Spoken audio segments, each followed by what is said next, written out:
friends, saat ini Anda menyaksikan Jurnal Update bersama dengan saya Akram Reza. Langsung saja kita ke informasi yang satu ini. Prabowo bakal sulit kejar ekonomi 8%, warga RI kini makin susah.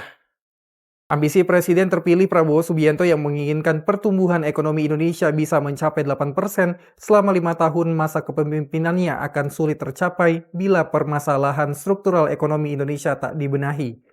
Karena permasalahan ini, selama 2 periode Presiden Joko Widodo menjabat, pertumbuhan ekonomi Indonesia stagnan di kisaran 5%. Target Jokowi saat masa kampanye Pilpres pada 2014 silam pun tak pernah tergapai, yakni membuat ekonomi Indonesia tumbuh 7%. Guru Besar Fakultas Ekonomi dan Bisnis Universitas Indonesia, Telisia Aulia Valianti mengatakan, stagnannya pertumbuhan ekonomi Indonesia di level 5% dipicu oleh tak terjaganya daya beli masyarakat Indonesia, khususnya kelas menengah.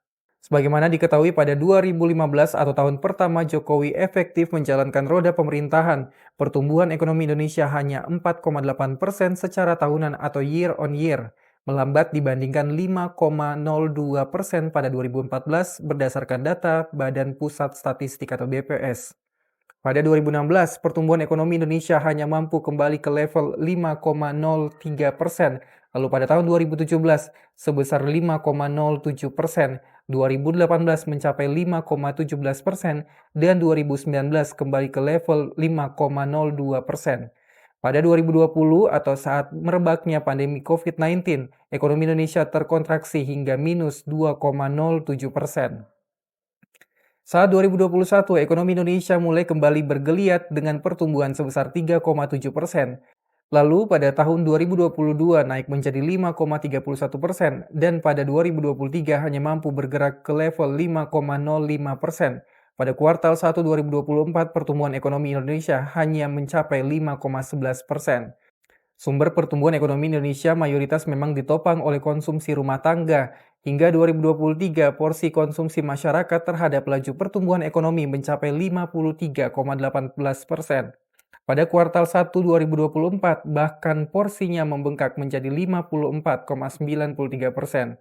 Pada 2020, ekonomi Indonesia luluh lantak karena pandemi COVID-19. Untuk pertama kalinya sejak krisis moneter 1997-1998, ekonomi Indonesia terkontraksi. Pembatasan mobilitas membuat angka pengangguran dan kemiskinan kembali naik.